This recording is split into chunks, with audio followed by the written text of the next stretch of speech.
Good day everyone! Welcome sa Isuzu Taytay.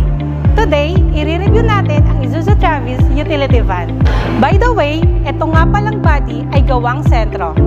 Ang Sentro ay authorized truck body builder ng Isuzu Philippines. Bagong-bago at moderno ang Isuzu Travis. May magandang aerodynamics kaya mas matipid sa diesel.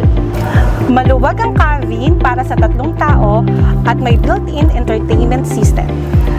Meron itong Euro 4 compliant, Blue Power diesel engine. May 5-speed manual transmission para mas kontrolado mo ang takbo. At syempre, may 3-year or 1,000 km warranty pa. Pulido at tamang-tamang sukat ng body dahil machine press at laser cut ang materyales. Eskwalado dahil ginamitan ng jigs and fixtures.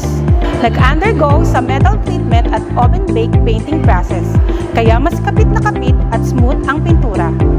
Lastly, water leak tested, kaya siguradong walang tulo. Kung gusto nyo pa ng karagdagang detalye tungkol sa Isuzu Travis Utility Van, bisitahin nyo lang kami dito sa Isuzu Taytay o kaya naman tawagan kami sa number na nasa ibaba ng screen. Thank you for watching!